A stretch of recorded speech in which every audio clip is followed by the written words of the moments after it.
Well, as I mentioned at the top of the show, it's the natural disaster that's hitting regional Australia harder than ever, with many farmers in drought-afflicted areas describing the conditions as the worst in their lifetime. Dams are running dry, farmers are forced to hand-feed stock or worse, sell off their breeders and take whatever work they can off the farm just to keep the banks from the door.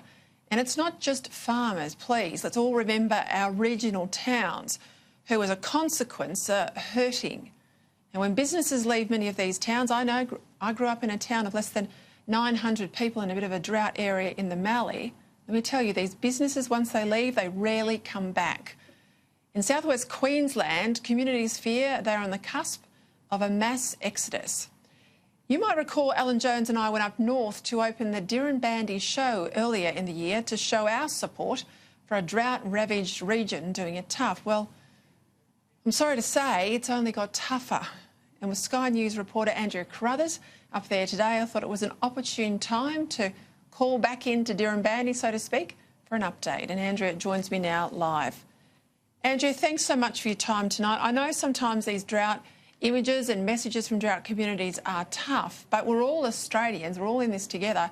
And of course, if we look at the federal budget, I'm reminded of this all the time, and I like to remind viewers, if you live in the city, you can think drought's a long way from you, but if it wasn't for farmers and agriculture, our budget position would be so much worse. So it's incredibly important we all back each other in these tough times. What are people telling you today in and around Dirranbandi?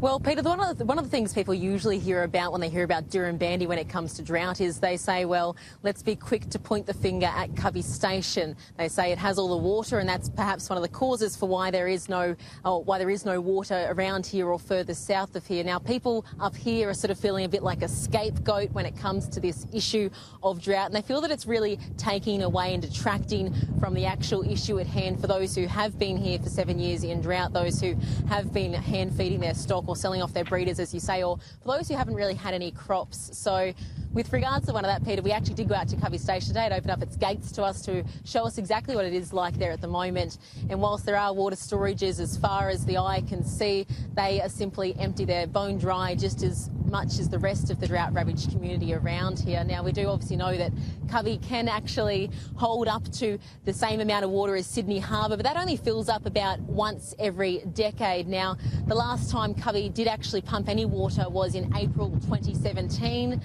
Last year, around the Dirranbandi community, only 1% of its cotton that it would typically grow was grown. This year, there'll be no cotton at all grown in the community, which, as you can imagine, has a huge impact, not only for those on the land, but those in town, those who are contractors. Now, speaking to Covey's CEO, he says that Covey really isn't exempt from this drought. Covey extracts water when the rivers are in major flood.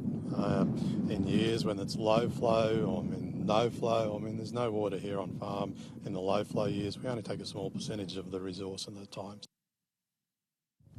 So, Peter, really saying there that Covey isn't hoarding any water, that these claims that it's sucking other communities dry are simply not true. It's very tough up there. I know when Alan and I were there earlier in the year, it's the Boulogne Shire, correct me if I'm wrong, it's the Boulogne Shire up there. It's been in drought for about 7 years. And the ramifications, we've talked about this a little bit, but the ramifications for towns, for contractors, for all the businesses that service the local area, when a place like Covey is drought-stricken, as is everybody else, it's very hard for the local economy.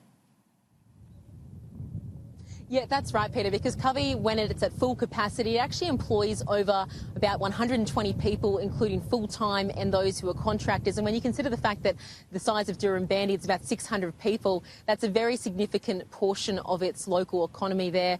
And talking to businesses in town, one tyre mechanic service here, it says that its business has dropped about 30% just in the last 2 years alone. And it says that if Covey was to not be there at all, well, its business would drop another 15% automatically. Speaking to other businesses here, they say that places like Covey are its biggest customer. So you can really see that whilst there is this view outside of this particular region, you'd be very hard-pressed to find anyone inside Dirranbandi that has a bad word to say about Covey, despite how controversial it may seem when it comes to the national spotlight for obviously the whole range of things, whether it be water or the foreign ownership or any of the other issues around it, Peter.